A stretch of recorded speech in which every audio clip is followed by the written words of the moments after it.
I want to welcome you to the League of Women Voters Greater Verde Valley Candidates Forum for candidates running for Yavapai County Supervisor District 3. I'm Robin Prudhomme-Bauer, a member of the League of Women Voters and your moderator this afternoon. The League of Women Voters is a nonpartisan political organization. Our mission is to encourage informed and active participation in government, work to increase understanding of major public policy issues, and influence public policy through education and advocacy. The League of Women Voters is a nonpartisan organization that neither supports or opposes any candidate or political party.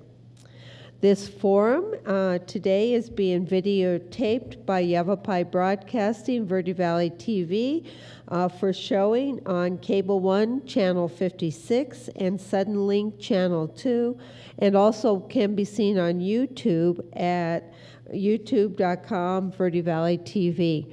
So want to just say thank you to Ryan and his group for videotaping this for all of us, those who can be here and those who can't.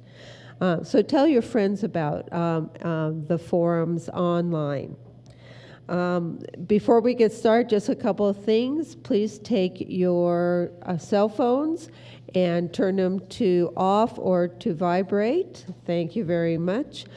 And if by chance you're going to be sitting there doing any Facebook or tweeting, hashtag LWVGVV forums is the hashtag for our forums today.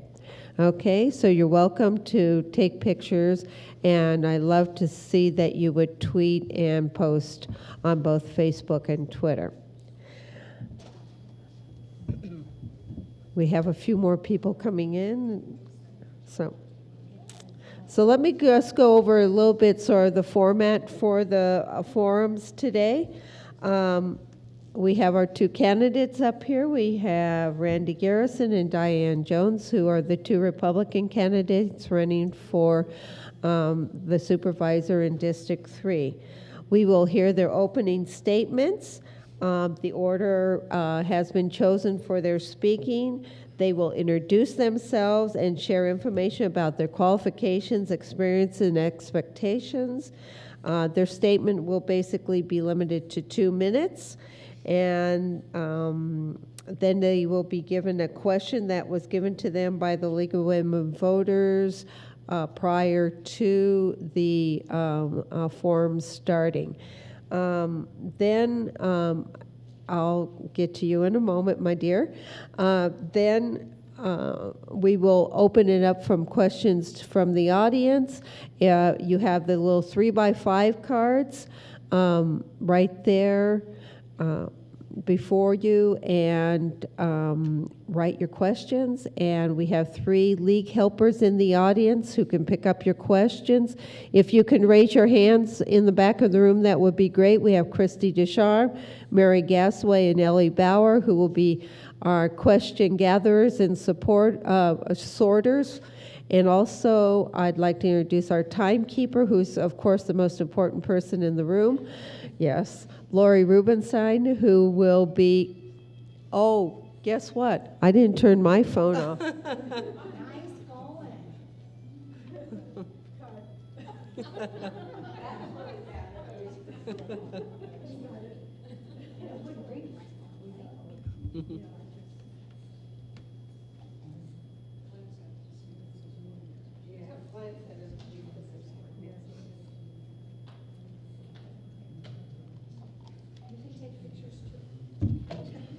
No, I'm not going to take pictures. Thank you.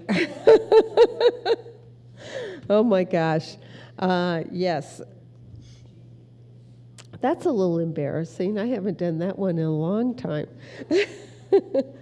Basically, the timekeeper's role is to keep us on time. She has 3 signs. She has a 1-minute sign. She has a 30-second sign, and she has a stop sign.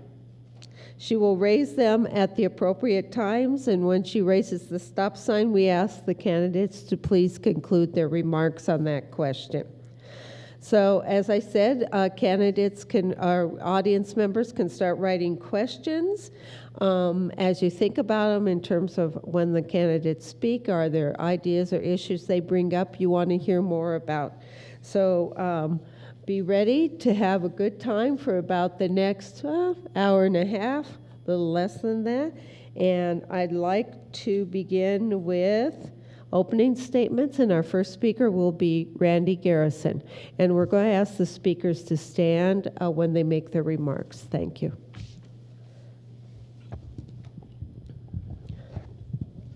Good afternoon. My name is Randy Garrison, and I'm running for the position of Yavapai County Supervisor, District 3. Chip Davis has held this seat for the last 20 years, and I'm prepared to stand up and continue to be that strong voice for the Verde Valley and the citizens of Yavapai County. My wife Debbie, and we were born in Arizona. We were raised in the Verde Valley, and we've been married 32 years. We have a daughter that's 18. She turns 19 this year. Her name is Shelby. I'm a fifth-generation son of Verde Valley pioneers. My grandfather was a Yavapai County Supervisor. My dad was mayor of Cottonwood, and I've served the last 15 years as a publicly elected official. Making the choice to run for this position was probably one of the hardest decisions I've made over my 15 years of experience. I love my community, I love the Verde Valley, and I love serving the public. And I truly believe that without the right person representing our valley, we could stand to lose all the positive gains we've made over the last 20 years. I'm conservative and have always taken the responsibility of fiscal management seriously. And I believe our district is at a point where we're facing new challenges every day. I believe we need a person who understands the value of public education. We need a person who understands economic development, who understands protecting our natural resources, who understands smart growth, and who understands transportation. We need someone who understands the importance of creating an economic foundation that supports the types of professional jobs that we depend on every day, like healthcare and business.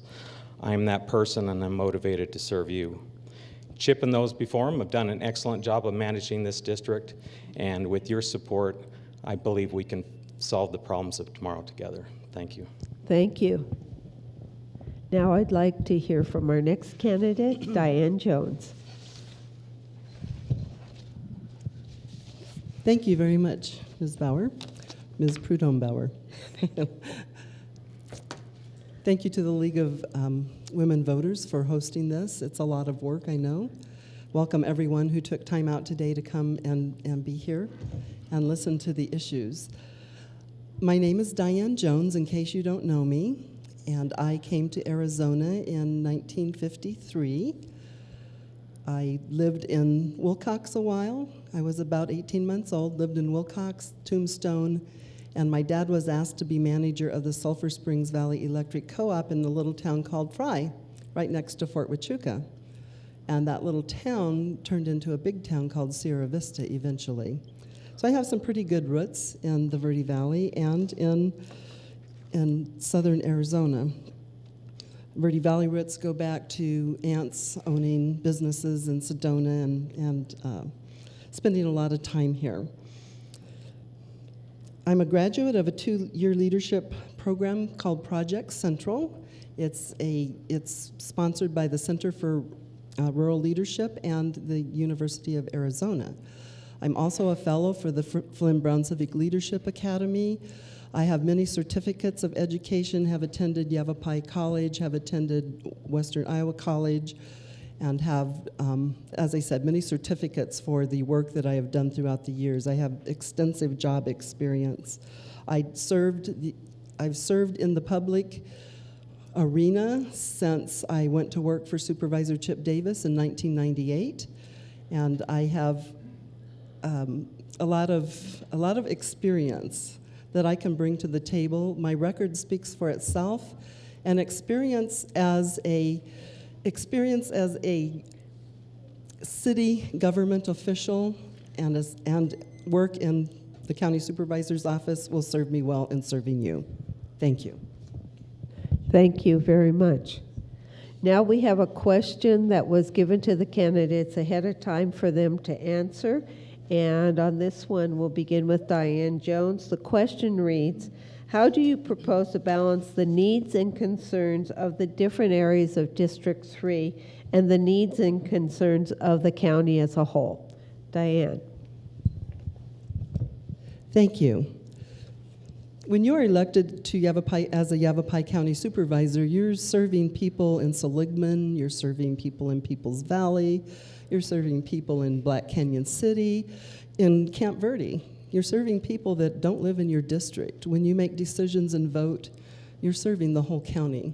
This county is more than 8,000 square miles. It's larger than Rhode Island, larger than many other states. It's a huge county with a lot of diverse needs. Much of it is rural. You also realize that the people who elected you in your district need to be served, and you need to advocate for them. And if you see that they're not getting the services that they are entitled to, and maybe someone else is getting more, then you go to your supervisors. I've already had experience, 13 years experience working with the city council. And you go and you treat them respectfully, and that's how you get the things that you need. So some examples of things that I've done that were cooperative are Highway 260, and working with the Sedona, I'll plan to work with Sedona on traffic issues, Highway 179. Roads are very important, and I found that out just being a city council member and a mayor. That's a very important topic to people. If you're out driving around on the interstate right now, you know how important roads could be. There's not a lot of money in the state. You have to think about that. But I do believe that people care about transportation, and we are really in dire straits right now with the infrastructure that we have. I also am a person who respects private property rights. We will make decisions for people all over the county concerning their property. With that, you have to weigh our beautiful, beautiful Verde Valley, our beautiful Yavapai County, and ensure that you're taking care of nature as you're taking care of private property rights. Thank you. Thank you. Randy. The way I'm going to deal with this job, and I look to prepare for this job, is I'm going to go over my qualifications for the job. I think that'll speak to how I'm going to move forward with respecting the voice of the Verde Valley. I'm a graduate of Mingus Union High School. I'm a graduate of Yavapai College. I have multiple degrees there. I'm a graduate of Northern Arizona University College of Business. I'm a successful small business owner. I've served 15 years as a publicly elected official. I've served on Mingus Union School Board, Cottonwood Oak Creek School Board, and Cottonwood City Council. I have 30 years experience in water, and I earned 5 state certificates in doing that. The boards and committees I serve or are served on are Yavapai College Governing Board Advisory Committee, Northern Arizona Council of Governments, Regional Council, Verde Valley Wine Consortium founder and board member, Cottonwood Verde Kiwanis Executive Board and foundation member. I'm a founder of the Yavapai College Southwest Wine Center. I'm a Cottonwood Economic Development Council member, Cottonwood Public Safety Personnel Boards for both fire and police. I was on the Cottonwood Judicial Review and Appointments Advisory Board, the Cottonwood Subdivision Ordinance Development Committee, Cottonwood Viticulture Sector, or Yavapai County Viticulture Sector Strategy Committee, the Town of Clarkdale Water Advisory Committee, and a graduate of the Cottonwood and Sedona Police Academies for Citizens. As a 5th-generation Verde Valley resident, I bring to the table a history of working for our communities. My great-grandparents gave me the lessons of commitment and sacrifice. My grandparents instilled in me the value of investment in our communities, and my parents brought me up to respect hard work and the value of a dollar. I believe that I've been preparing this job since I was a boy, and that each board, committee, and council that I've served on has given me the lessons and experience that will allow me to fulfill the duties and responsibilities of the position of county supervisor successfully. Education matters, experience matters, and I stand ready to put those lessons to work for you. Thank you. Thank you very much. Okay, so we might as well start right with the questions that have come in. I've got a whole bunch here that are coming in. Thank you all for doing that. But why don't we start with this one? It says, How would you describe your work with veterans? And I'll start with Diane, 2 minutes to answer. Thank you. Veterans issues are very important to me. My husband is a Vietnam veteran. I lived through the trauma of the homecoming and all of the difficulties after that. But we still survived, and we've been married for 46 years this year. And everybody knows he's a pretty nice guy. He supports me in serving the people, and sometimes that makes him, he's the one doing the dishes and cooking and all of those things, plus working every day. So he's very nice.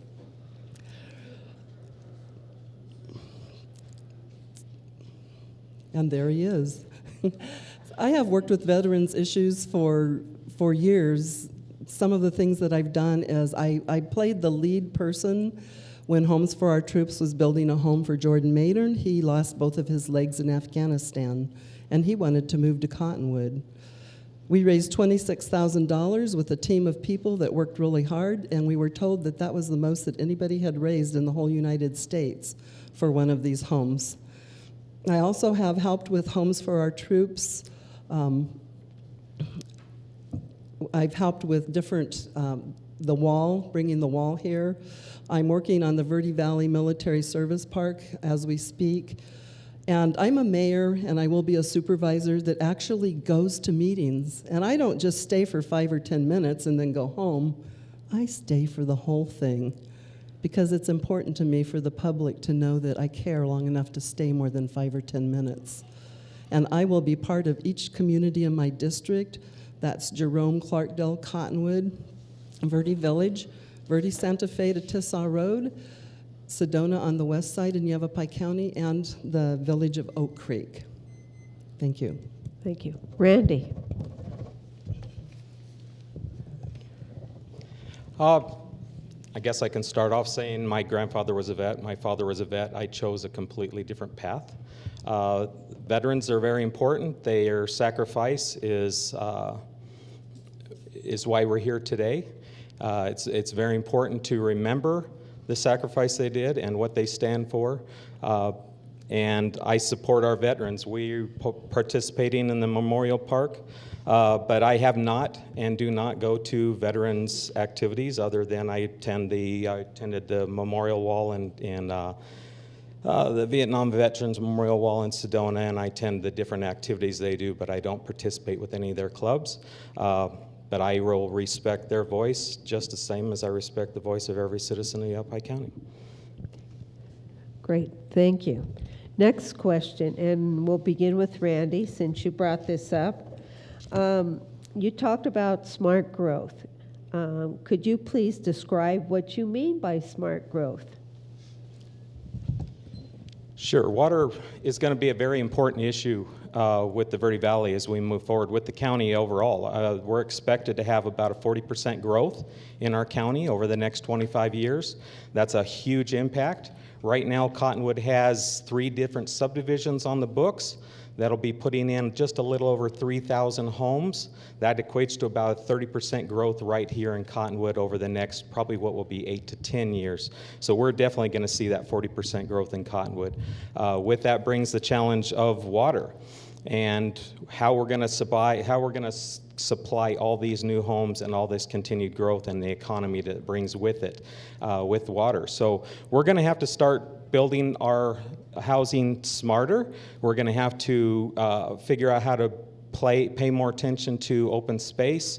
We're going to have some higher densities in order to provide the housing numbers that we're going to need, and we're going to have to figure out how to capture the water that we use so that every gallon that we pump out of the ground is put to some beneficial use before we put it into a septic system that just lets it evaporate and go away. It doesn't go back to the river. So that's what smart growth is all about. It's about taking care of the land. It's about figuring out how to put the people on it with the least amount of impact possible and how to provide water for the future. Diane. I have said many times that I'm an advocate for private property rights. Private property rights are guaranteed in the Constitution of the United States, and we must respect that. However, in spite of of really honoring private property rights and supporting them, you have seen me for the past 13 years cleaning up trash in the forest so that it doesn't get down to the river. The stewards of public lands have pulled 350 tons of illegally dumped trash out of the forest. I'm most proud of the record of Cottonwood. Even the Cottonwood Ranch subdivision was designed with open space, with parks, and actually trails that the whole community can use. We were thinking ahead even back, 15 years ago. I'm proudest of, though, the things that we have done for conservation.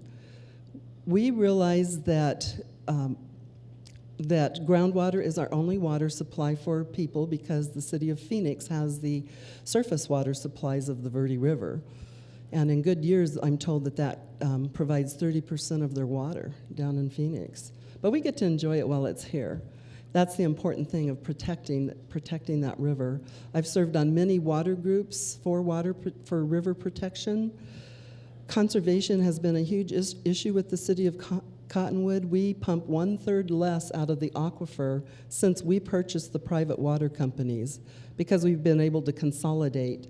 Of the water that we pump to citizens to serve their needs, we get 70% of that back to recharge, to use as reclaimed water.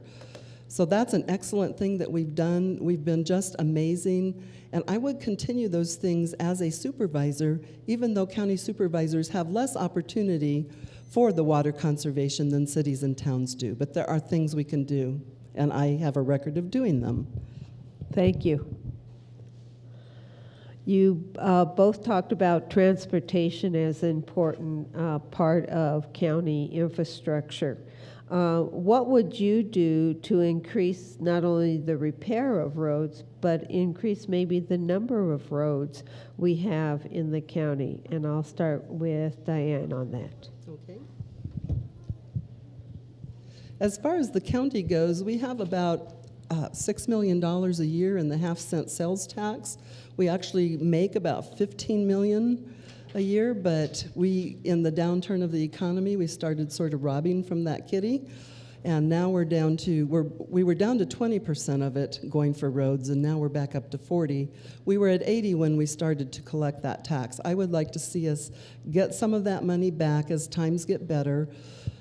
And times getting better means supporting businesses. You have to support businesses. You don't need to raise taxes. You can support businesses and get the jobs that you need that bring these great qualities of life that we have been able to participate in. But transportation is important, as I said. And if you look at my record, you look at the streets that have been done in the city of Cottonwood. When I got on council, we were only spending $100,000 a year. And that wasn't enough to keep up with. Look at 12th Street, what a mess that was. Look at the street from Willard, Highway 89A to Willard, how nasty that was. Right now we're working on Mingus, so that's a street that we're working on. 12th Street is just amazing. That street was so much clay that we had to dig out numerous feet and replace it with other kinds of soils because that clay, the potholes that we used to drive through, it could not be fixed.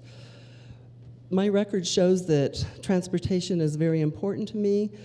We're talking to a Cottonwood crowd, but we have a lot of issues in the Sedona area, as you read about and you hear about.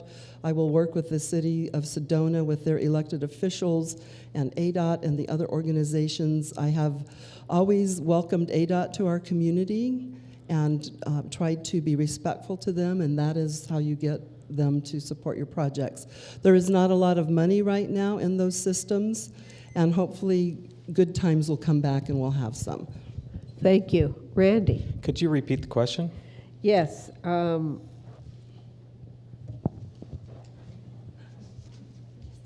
Yeah, no, I put back. What would you like to do? What would you do to increase the rate of repair and/or repair of roads, or increase the number of roads in our county?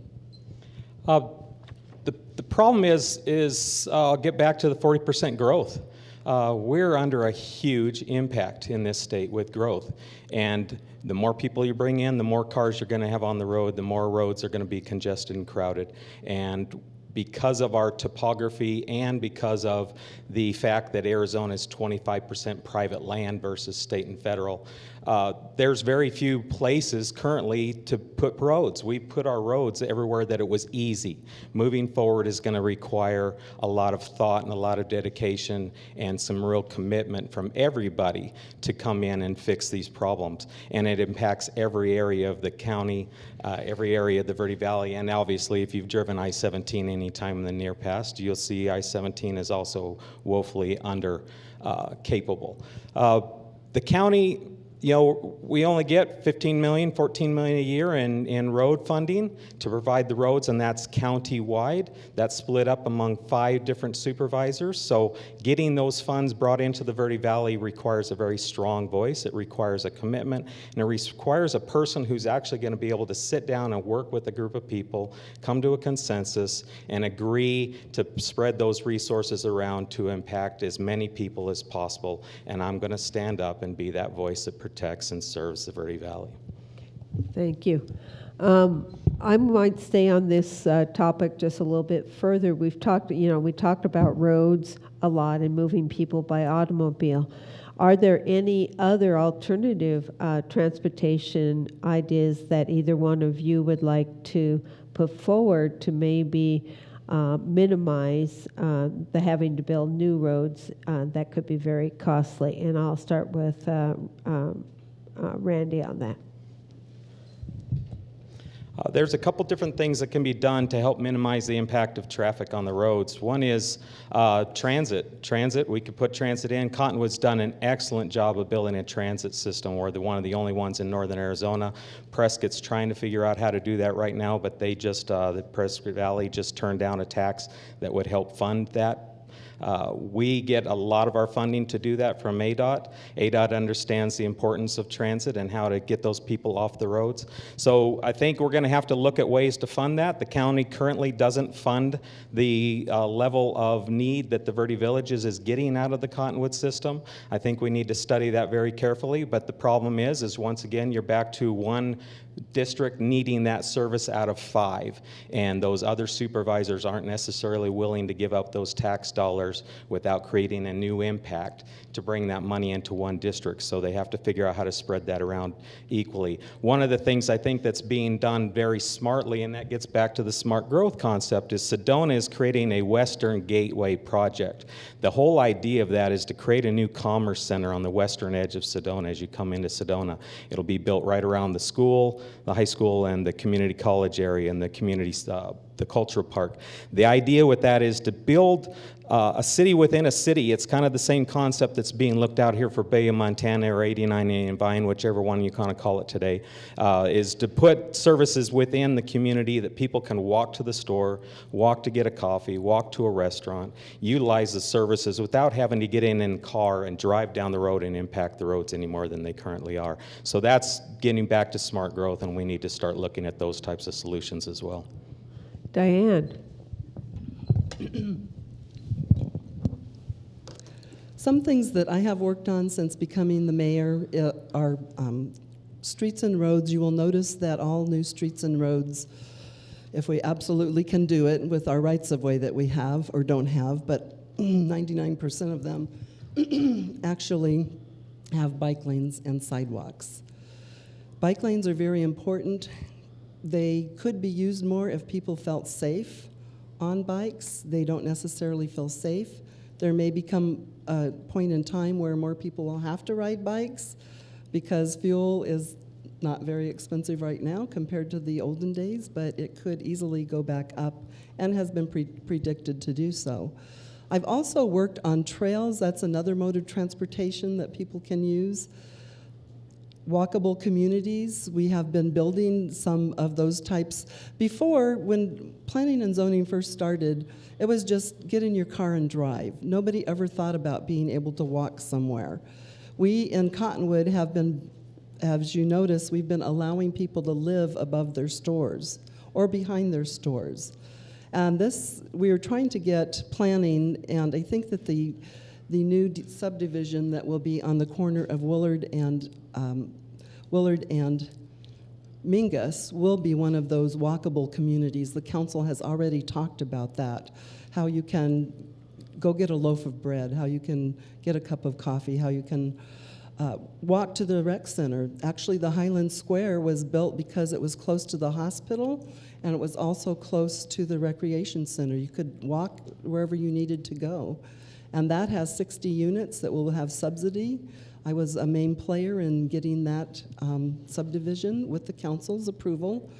They always have to approve everything a mayor does, but I started out the discussions with the developer, and that's going to be a wonderful subdivision. But it was a walkable community is what we were looking at.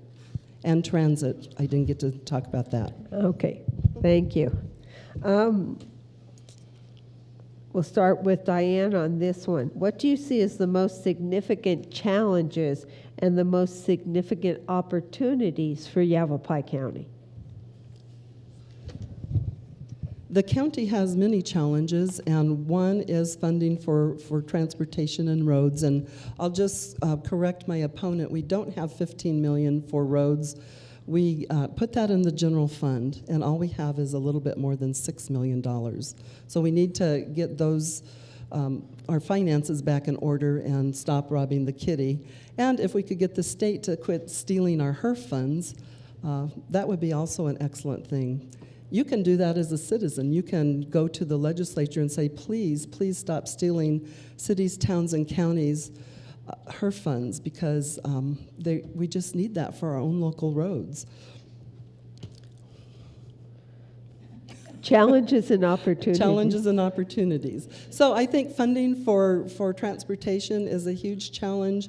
Another challenge is getting funding to get transportation, to get the transit bus to the village of Oak Creek.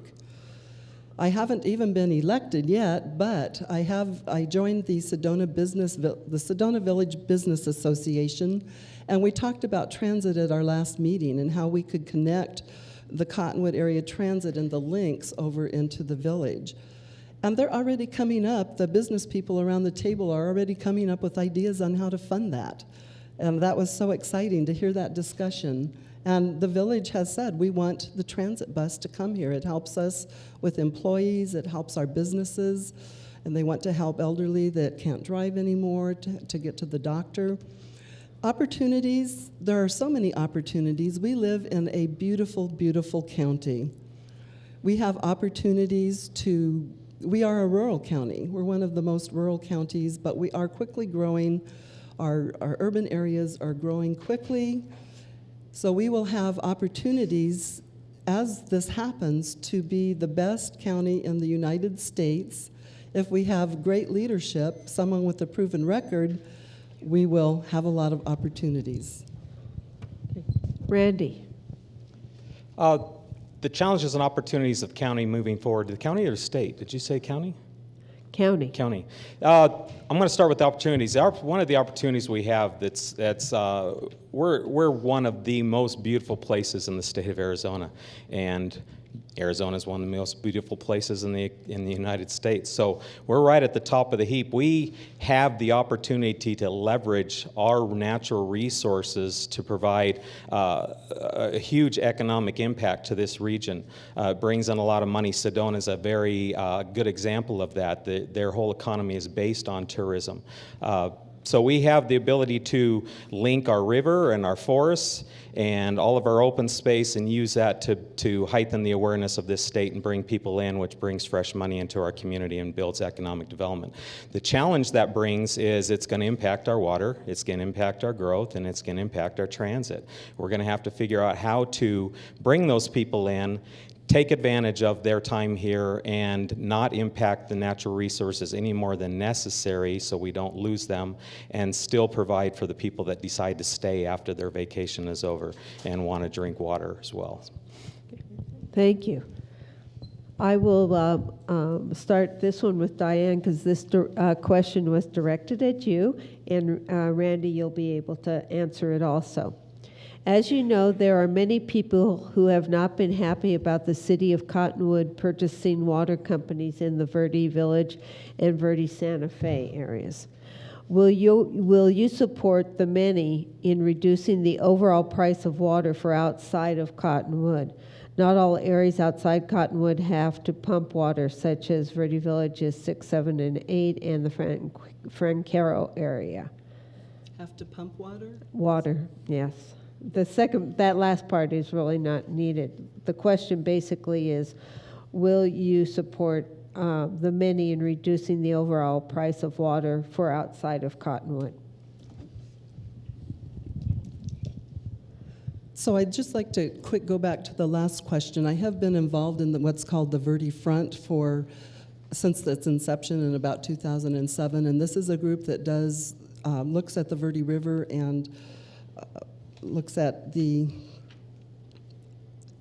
Verde River and how we can use it for recreation and how we can have visitors come. And it is an economic engine, as well as our 5, now 6 state parks in the Verde Valley. The water issue is, will I work to reduce the amount? Will you support the many in reducing the overall price of water for outside of Cottonwood? So it's, will you support those who are pushing to have reduced rates outside of Cottonwood for water? I will definitely be working for them. And will you support the many people who would like to see reduced overall price for water outside of Cottonwood? So do you want it one word? Yes. We will work together. We have rate meetings, and we have people from Verde Village who are members of that. And in fact, we actually have more people from Verde Village, because we do have a few employees that are also from Verde Village. But we have 3 people that come to the meetings. We invited the county supervisor to come. He never did attend any of those meetings. Chris Moran attended about 2 of them. But we want to hear the voice of the Verde Village, and we do have public meetings also. Verde Santa Fe is with the Verde Village, and we do have to pump. We actually,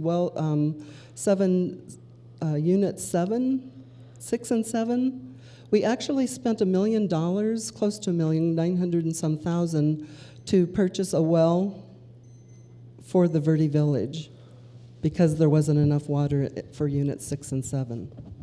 Thank you. Randy. I'm going to go back to her yes comment. I don't know how she can say yes when she's been a positive no in that all along. She's voted for your last 2 water increases. I don't know how, as a supervisor, having absolutely no bearing on the rates that you pay through the city of Cottonwood, she's going to have any ability to help you lower them or want to. The water systems were bought. 5 of them were bought. As a political maneuver, I believe the Verde Village wasn't necessary. It wasn't needed by the city of Cottonwood to purchase. They did it as part of a consolidation or a, what do you call that, where you go out and ask people to join your community. Anyway, it was done, annexation movement. It failed. It did not cause the emphasis to come into the city that it was thought to. Same thing with Verde Santa Fe. Those systems are bought for political gain or political maneuvering, and it didn't pay off. And I have already been vocal about bringing forward the idea of allowing the Verde Villages and Verde Santa Fe and the communities outside the city of Cottonwood to create a water development district that would then allow them to take over the system, purchase that back from the city of Cottonwood, and be in charge of their own destiny and have a voice in how those rates are set and how their system is maintained and grown moving forward.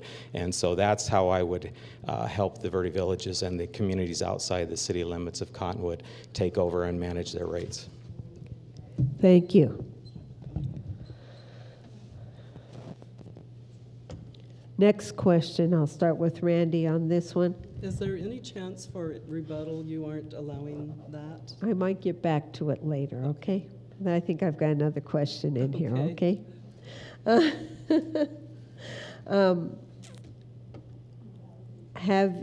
How have you represented the people of the East County, that's our area, in getting accessible post-secondary education? I've been a huge advocate of bringing post-secondary educational opportunities back into the Verde Valley. I spent about 10 years on the Yavapai College Community or Foundation Verde Valley chapter. We were very aggressive on helping the college bring in resources to the Verde Valley. I'm currently on the Verde Valley, or the Yavapai College Verde Valley Governing Board Advocacy Committee, working hard with the college to figure out what the community needs and how the community or how the college can provide those opportunities and programs back into the Verde Valley. I've been a staunch advocate of education. I believe education is the doorway to economic development, and if we don't have good schools, we're not going to get good businesses in here because we're not going to have an educated workforce. So it's very important that we provide for our schools, that we go out and support our schools, and I've been working very hard with the college to try and bring those opportunities and those programs back into the Verde Valley so we can get what we're paying for. Diane. I am a supporter of post-secondary education, and when I moved from Iowa in 1986, 30 years ago, I was so thrilled that I could go to college just out my back door, and definitely took advantage of those opportunities. Yavapai College collects a lot of property taxes from us. They collect about $12 to $13 million a year in the Verde Valley. I believe that they should spend more of that money in the Verde Valley. I also will advocate that the people who are chosen to represent the college here, like the executive dean, I will ask that they reside in the Verde Valley. I think that's important. When Tom Schumacher was our executive dean and we had the Grape Stomp, we had 40 people from Yavapai College coming to the Grape Stomp. As soon as he wasn't the executive dean, and our executive dean was from Chino Valley, and he does a wonderful job, by the way, we didn't have even one person show up for that event. So I think it's important for that person to be part of our community. I will also ask them to have more classes. I hear that as a complaint in the community that there aren't enough classes. I don't think that we need dormitories. I would rather see us work with homeowners and possibly have opportunities for businesses for them to get some rental income from a student. I don't think that we need to build the big dormitories and spend more tax dollars. There are other things that I would do, but mostly I would respect the fact that I am not on the board. I can advocate, I can talk, and I still have a great relationship with the college hierarchy, with the president of the college. I'm respectful to them. I think that respect can get you a lot further, and we can get more of our $13 million back through working together with a positive attitude. Thank you. Thank you. Next question, and we'll start with Diane on this one. What are your plans to stay connected with your constituents, and how will you communicate with them? Oh my goodness, that's where I thrive. I have a 13-year record, even before I was mayor, of being with our people, being with the community. You will see me out and about at activities. You will see me at weddings, you'll see me at funerals, you'll see me at children's swim meets. You will see me everywhere in town. You can ask anybody who lives here. I just have to expand my service so that I'll have to be more places. But I kind of compare that to adding to your family. You just add to your family and you make sure all those kids have shoes and they have something warm in their tummies, and you're able to absorb that. I think I will do a great job being part of each of the communities that is in the district, and I look forward to that opportunity of serving. Randy. I guess I'm going to have to say that I like going to birthday parties. I like going to open houses and ribbon cuttings. I like going to anniversaries. I like meeting with people on the street. But that's not what I'm basing my ability to do this job on. That's not what I'm basing my candidacy on, is going to those social events. I'm a boots on the ground kind of person. I get in, I participate in the forums, I participate with groups that actually get in and get the job done at the end of the day, and that requires commitment from the public, and that's the public I deal with. I get out, I participate with the public. If you come down to my office, it was probably the worst thing I could ever do was when I ran for city council was to have an open door policy. My door is never closed. My wife can't seem to get most of our work done because I have a constant stream of people in my office. I'm in front of the public every day and listen to what they need and what they want and figure out ways to help them provide for getting that done. So while going to all the things and having coffee talks and all that's important, it's good to get in front of the public, it's good to share what you're doing. I'm more the person that's going to get in the group and work on getting things solved and getting them accomplished. Thank you. This one I'm going to combine a couple of different points in here for you to answer, and we'll begin with Randy on that. What type of economy would you like to see fostered in our region? And it goes along sort of with the second part. What can you do to put people back to work? So the economy and putting people back to work. If you listen to my qualifications, you probably see I'm very heavy-handed in wine and viticulture and enology. I'm a huge proponent of winemaking and wineries. To me, vineyards are agriculture. Agriculture is rural Arizona. It's farming, it's family. It puts more money in the community that wasn't here. It brings fresh money in from outside this community. It's a huge economic driver both in jobs and in tourism. So I'm already working on that. I'm part of the Verde Valley Wine Consortium. I'm a founder of that group. We've been working for 5 years now on supporting the wine industry and also all the businesses related to that industry and how to get them to work together and promote each other. It's a big part of tourism. I'm also founder of the Verde Valley, or the Yavapai College Southwest Wine Center. That was a need that we saw a long time ago when I was on the Yavapai College Foundation chapter.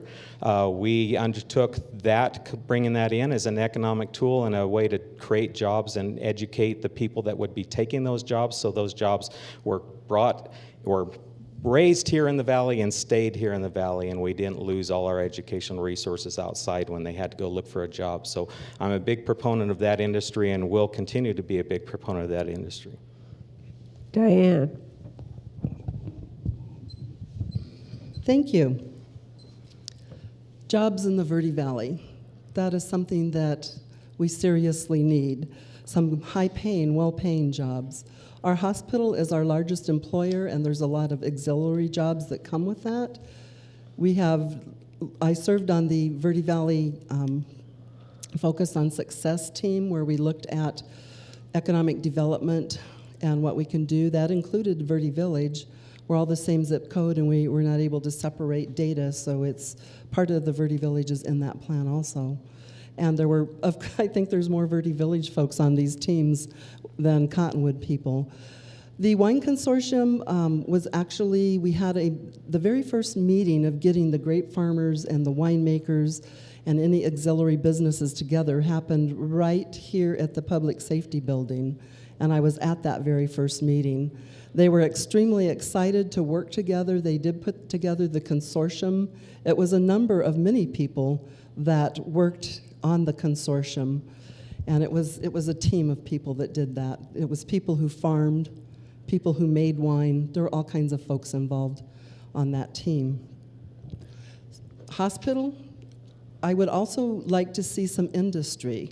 Retail is great, and Cottonwood is the center of retail in the Verde Valley, but retail doesn't pay a lot. You know, you're gonna have to work 2 jobs to make ends meet, or maybe even 3. I would really want to see some manufacturing come in, clean manufacturing, things that work with our environment. The tourism industry, it doesn't always pay the greatest, but that is a direction in which we're headed. And let's face it, diversity. You can't have all your eggs in one basket like we did in 2008 when the economy took a dive because everything we were doing was involved with house building and growth. So we have to, diversify how we're going to grow and add jobs. Those are my ideas. Next question, and maybe this speaks a little bit more to what both of you have talked about in terms of the kind of businesses or jobs that might come to the valley, but it's an important component also in the community planning area. And this speaks to community planning. I know Yavapai County used to have a real good process of encouraging different communities to have their own local community plans as part of the bigger countywide plan. And that kind of changed. But this question goes to, would you, as a supervisor, encourage this method of planning to come back into the overall countywide plan, that localized community planning where people in that community outline what they think is best for their communities? And I'll start with Diane on that.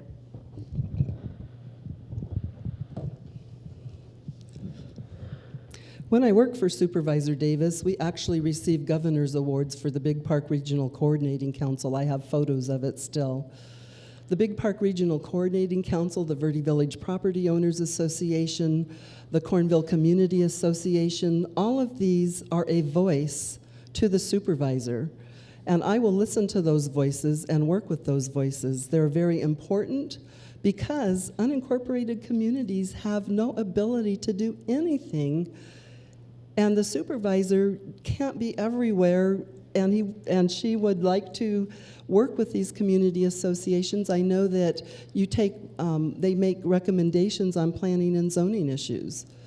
Those need to be listened to very carefully because they live there. They are the ones that live in that community.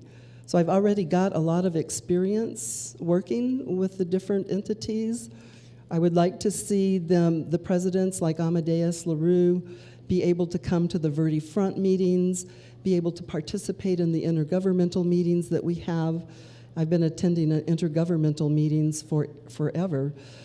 The county supervisor is that official voice, but the citizens have a voice through participating in their local elected offices because they have to run for office just like if you're running for city council.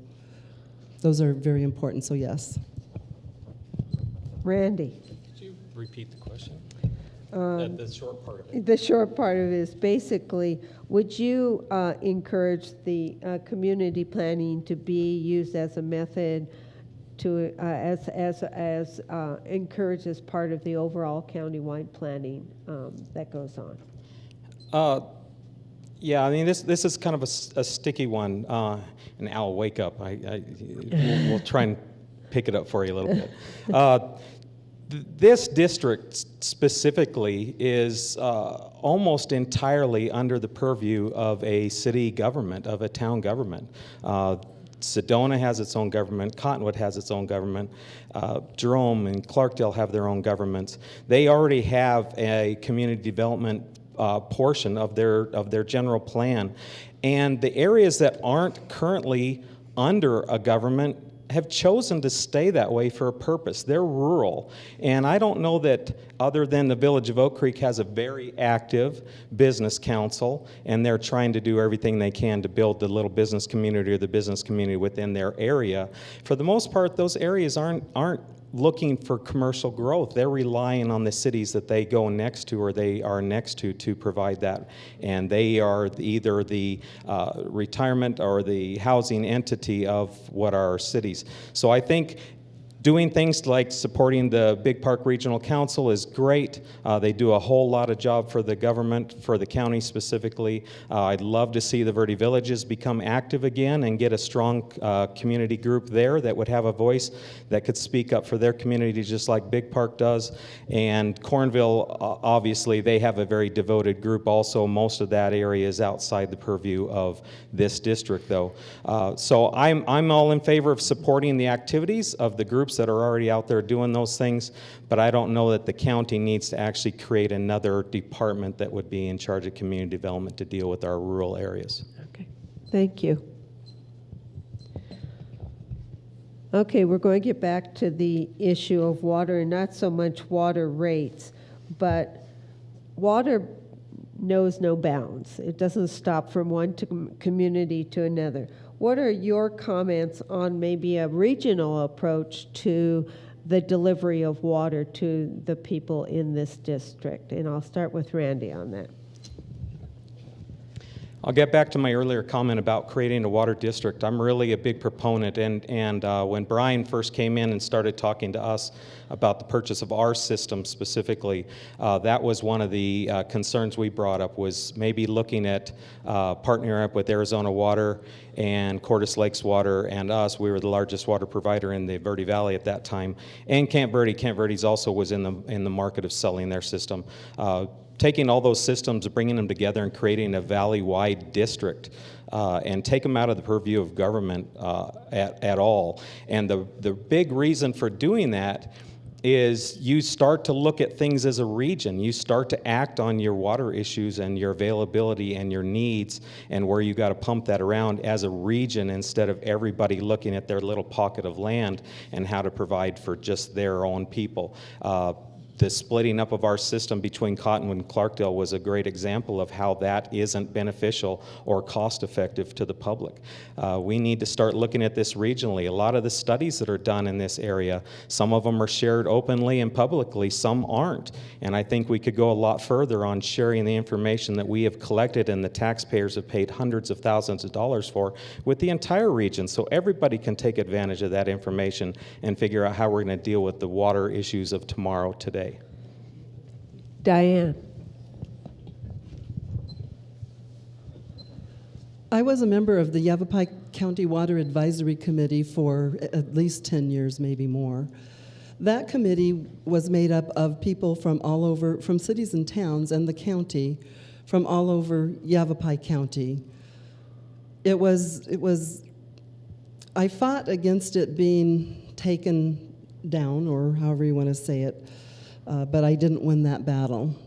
What I want to do as a county supervisor is get that group back together. We need to be sitting at the table with the people of Prescott Valley and Prescott, Chino Valley, Dewey Humboldt.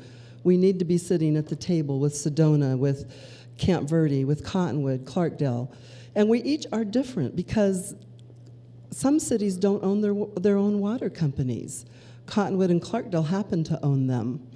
I would like to say also that there's a super long paragraph about my opponent supporting the increase in water rates before he ran for office.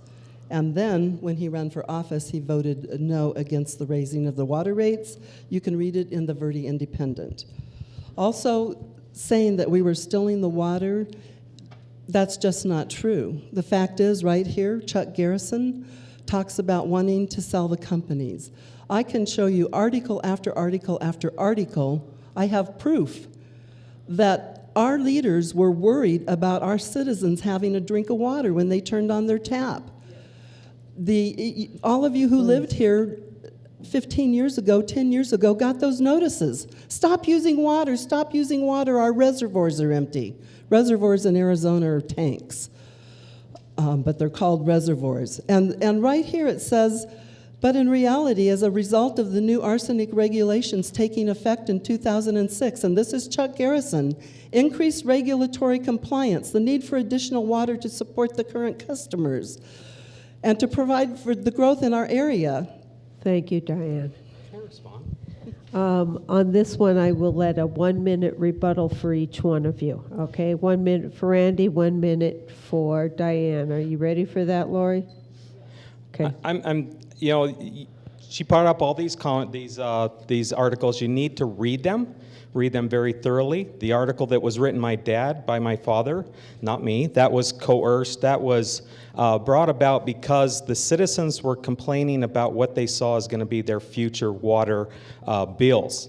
We hadn't raised our water rates for 15 years. We had one customer that walked in the door and saw their water bill for their development. It was a local trailer park going from $1,400 a month to $17,000 in 1 month. That was the concern that was driving the community to stand up and rebel against the purchasing of these systems. Therefore, Brian Mickelson came in, asked my dad to write this article, and this article does nothing more than really advocates the need for a more regional approach to dealing with the water system, and the fact that water costs were going to go up, whether they were under our purview or not, they were going to go up because of arsenic treatment. Thank you. Diane, 1 minute. So the article says that they would have no choice but to apply for a substantial rate increase. Additionally, with the demand for increased fire protection and greater demand in general, we were looking at the replacement of a considerable amount of the older pipe in the ground, and most likely would have had to file for an additional rate increase in a couple of years. Our systems were losing 45% of their water from leaky pipes, and we have gotten that down to 6% now. The city of Cottonwood, working with our citizens, we took some systems, we put them together. If you're out of water in one part of the community, you never know it now. They used to have rolling blackouts, they called. They would turn off the water. This is Cordes Lakes. I don't know what they did in Randy's company, but they would turn off the water till the people called and complained that they didn't have any water because there wasn't enough. And then they would turn it back on and run to the next street and turn off the water. That's the kind of system we had. Thank you, Diane. Okay, let's move on to our next question. And we'll start with Diane on this one. How do you feel about the disparities between the county and the city, that's the city of Cottonwood, and specifically, will you support county citizens in paying the same rate to join the rec center? Thank you. The reason that there's a little bit more cost for the rec center is that it's not just sales taxes that pay for this facility. The county gets all of the state shared revenues for their residents in the county, and we get them for our citizens. So if we do not charge a little bit more for people who live outside of the city, the citizens of Cottonwood would be paying a higher rate to use the same facility that's in their community.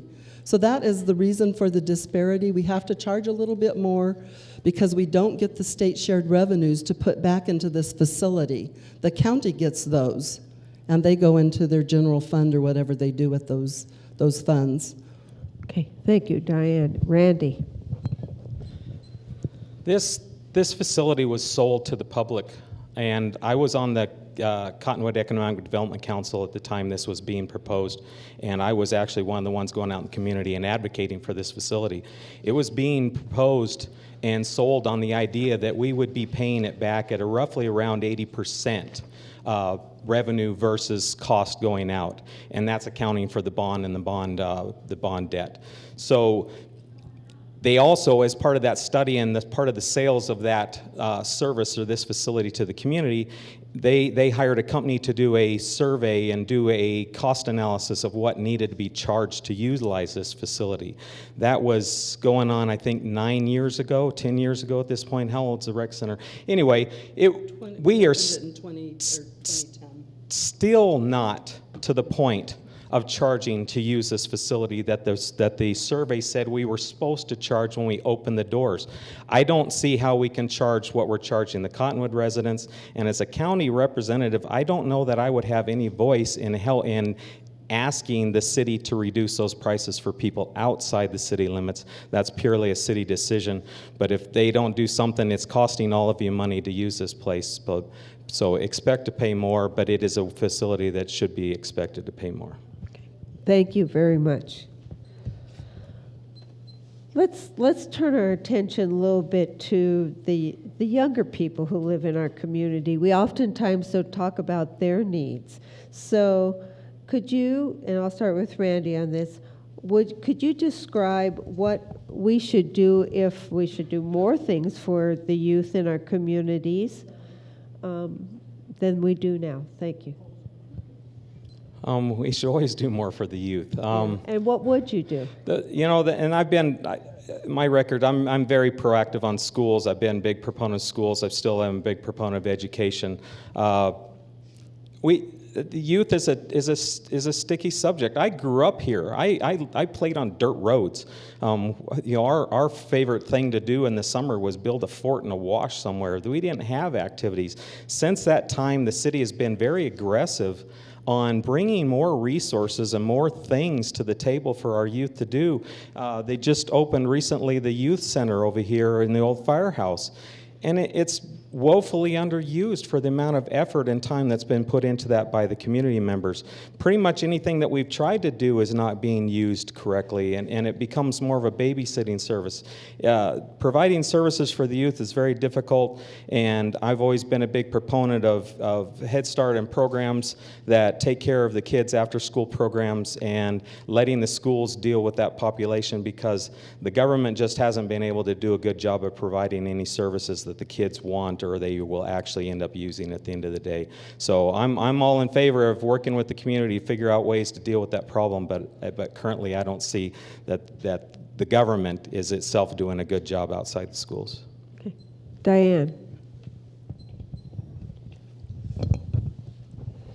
Dealing with the children of the community is something that I spend a lot of time doing when I'm not reading 400-page packets and helping roads get built. But anyway, it isn't just social things that I do. Something that we have for the youth is this recreation center. This is a beautiful facility. It provides opportunities it's intergenerational. It provides opportunities for kids and little kids and big kids and adults and families. So this is one that we have. The trails that I've worked on for years and years, the youth can use those. The many people who have been working on the Verde River access and the boating, the canoeing, the kids can do that. We're looking at in the Verde front, we're looking at family picnic areas all down the Verde River at the river access points, not just for boaters, but for families and their children. So I've worked on trails. I think that helps kids. I also have been instrumental, a founder of the Verde Valley SciTech Festival. The Verde Valley SciTech Festival brings communities together and shows exactly what regionalism is all about. We finally got the Big Park School to participate this past year, so we got Sedona, and we have Clarkdale and Cottonwood. Verde Village would be included. We have the Cornville School that is included. Doing things for kids is just my forte, and I love to do that. Water literacy for kindergartners, I've been instrumental in that, and we have the Vice Mayor and Council Member Norman, they do Project WET for the children. Water literacy for kindergartners gets the kindergartners to the river. It gets them to the wastewater facility where they call our supervisor the Queen of Pooh. They love it. They go up to the water tanks, the water reservoirs as you call them. So doing things for kids and with kids, we can never do enough. We need to help them all we can. Even if it's not money, it can be time. Thank you. Okay, Randy, the next question here is, talk about your style of working, how you will work with the other 4 supervisors in Yavapai County if elected.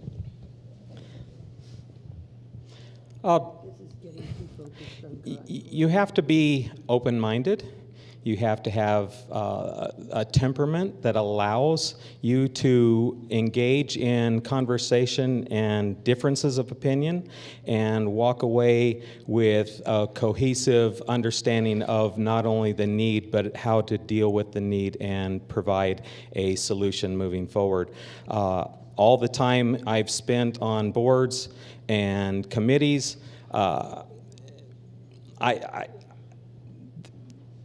to create visions and to have visions and to see them fulfilled takes bringing people together, sharing a vision, figuring out how to create that solution, and then making it happen on the ground. Many of the things I've been involved with were visions when they started. And it took a very strong effort. It took a lot of time at a table. It took a lot of negotiating, and it took a really strong position to stand up and speak for the needs of your community and also bring the people that were sitting across from that table into your line of thinking at the end of the day. Sometimes you win, sometimes you don't, but as long as you keep the needs of your community and your constituents in front of you, you can usually figure out how to sell that to the rest of the people at the table and bring everybody on board to create a sustainable, lasting solution to that issue. Diane.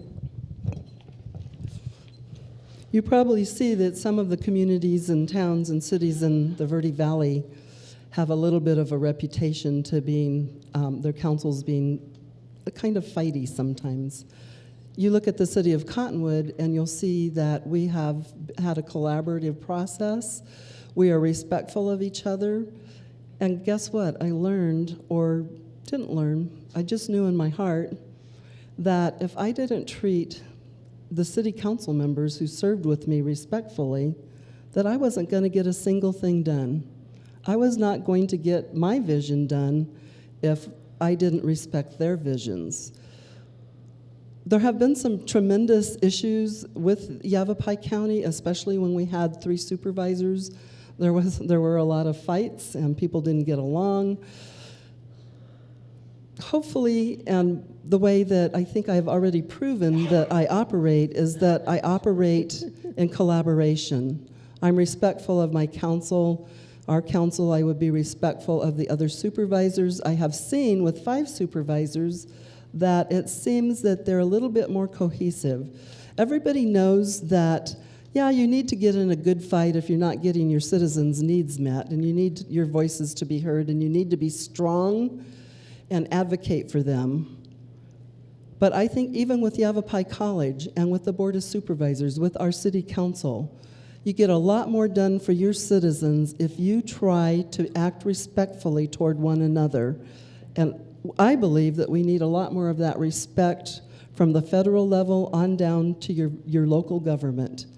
And if you look at my record, if you look at me, if you look at what I've done, you will see that that's how I am. I do work well with others, and I respect our council. I'll respect the other Board of Supervisors.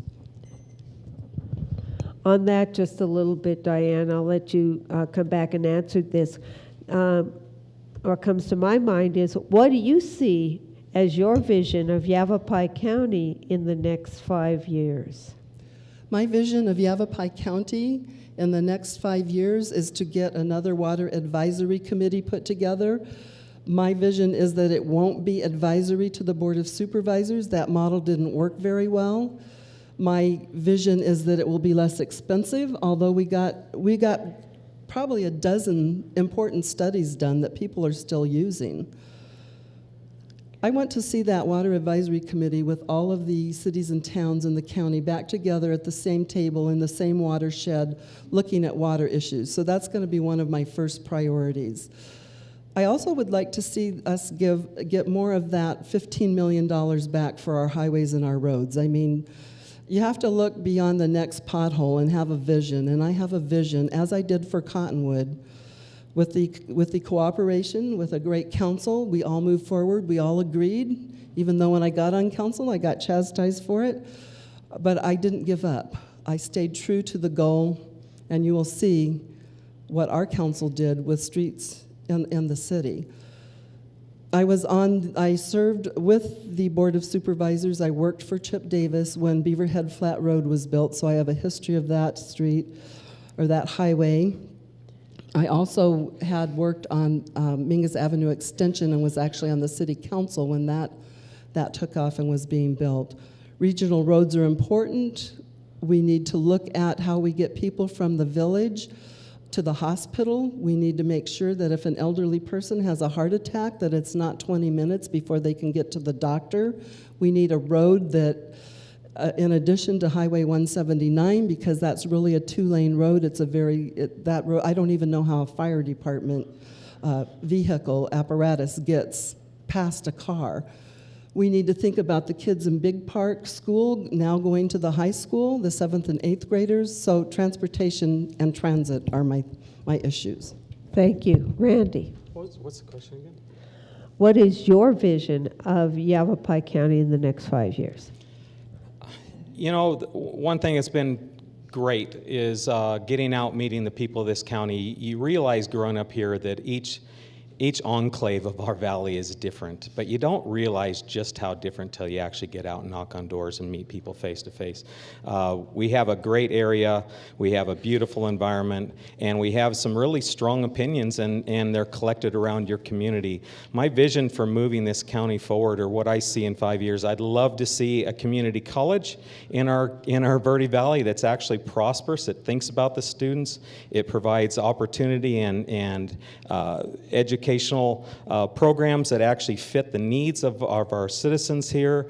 I'd love to see our transportation problems fixed. I don't see that happening, but I think if we start to look at everything as a region and start to utilize the studies that have already been done, there's a lot of things we can do to fix the transportation issues of the area, but it's going to be a long, slow process, and there's never going to be enough money to do that. I see a very strong economy, and I'd love to see more tourism-based economy. I'd love to see us utilize our open spaces better, and that would create a little more respect for those open spaces. And I see a lot of growth, and so we're going to have to figure out how to bring the people in, how to provide the houses, and still keep control and respect our open spaces and our resources and move people around the valley. So I think we're doing a good job now. I think they've been doing a good job, and I look forward to just promoting that and moving forward and continuing to deal with the growth and the challenges that brings with it in a positive manner that suits the needs of each of our areas of this valley, not just one or the other. Thank you very much. We're going in just a couple minutes early because basically we've touched most of the points that have come forward, which is pretty good. Not bad. You guys have been on call here for almost troopers for almost an hour and a half now, so that's pretty darn good.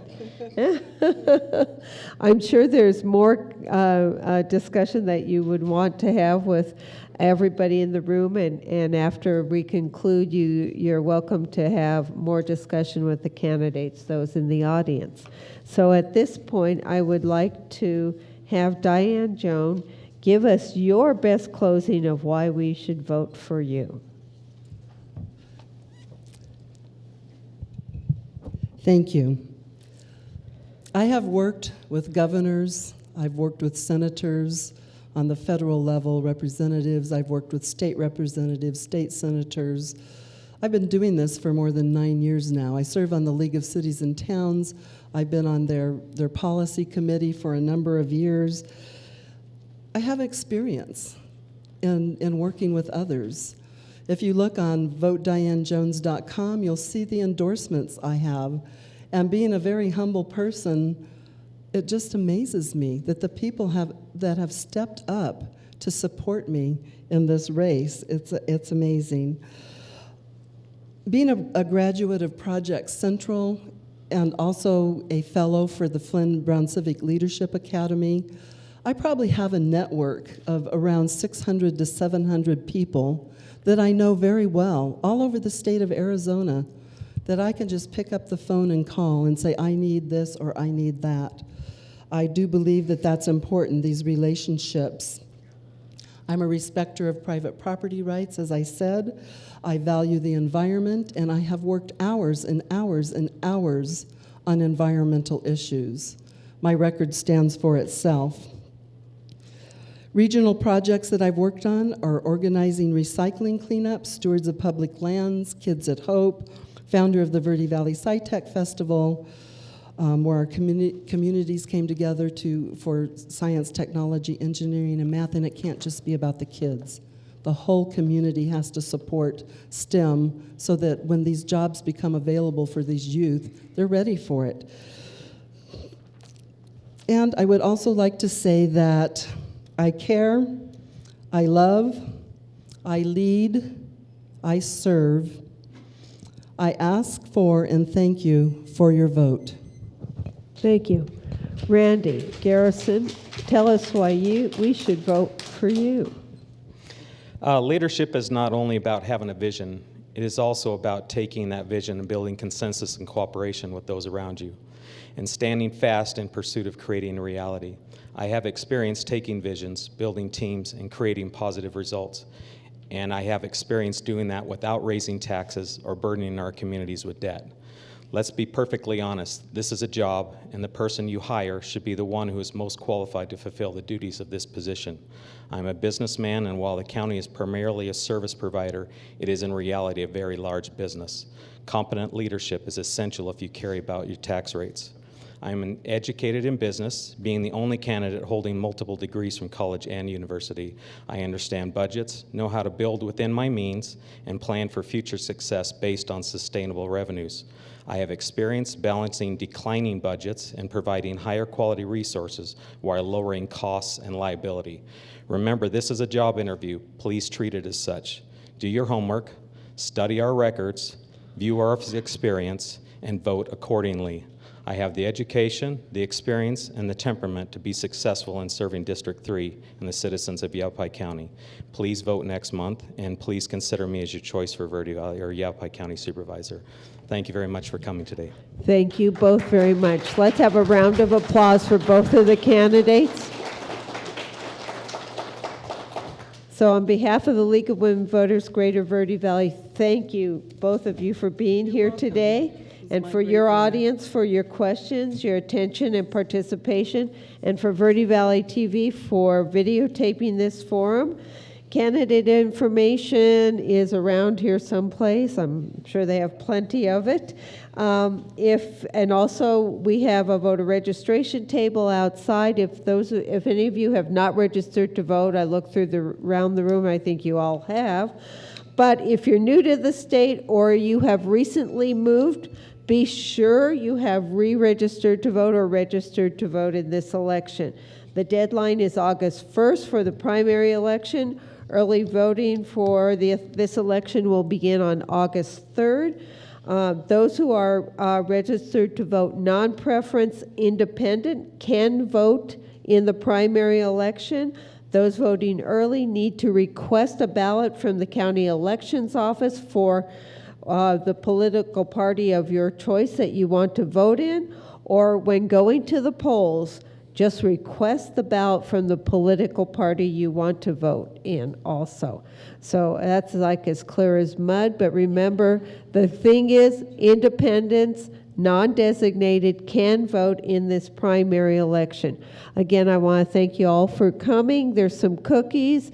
Enjoy the cool air inside for a little bit, and stay here for the next and the last forum of the day, which is constable.